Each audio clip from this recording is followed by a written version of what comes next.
Mutane kusan biliyan 2.4 suna amfani da abubuwan girki waɗanda suke fitar da hayaƙi mai gubar gaske a faɗin duniya gaba ɗaya. Irin su icen girki, kalanzir da kuma gawayin da ake kira da charcoal. Duk shekara kusan mutane miliyan 4 ne ke mutuwa a sakamakon waɗannan hayaƙi mai guba da suke shaƙa a cikin sani da kuma rashin sani, ko kuma su kamu da wasu cututtuka masu haɗari irin su shanyewar ɓangaren jiki, ciwon zuciya, kansar huhu da dai sauransu.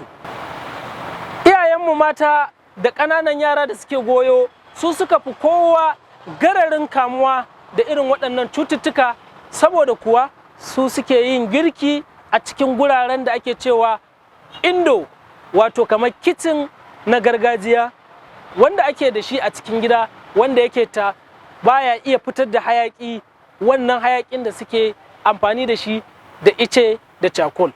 Saboda haka a ƙarshe wannan hayaƙi suke zuƙewa su kamu da wayannan cututtuka. Da ya kamata gwamnatoci da mutane ɗaiɗaiku masu zaman kansu su ɓullo da hanyoyi na amfani da makamashi ko na yin girke-girke waɗanda ba su da gararin haifarwa muhalli da wannan hayaƙi mai guba ko kuma iska gurɓatacciya, don rage yawan adadin iyayenmu mata da ƙananan yara 'yan uwanmu da suke rayuwa ko suke mutuwa ta sanadiyar wannan gurɓataccen hayaƙi.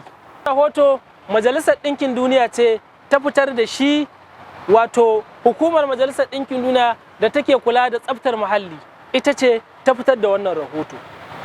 Saboda haka a biyo mu a bidiyo na gaba domin ganin me za mu zo da shi akan abin da ya shafi sinadarai, muhalli, tasirin sinadaran ga mil'adama da kuma shi muhallin.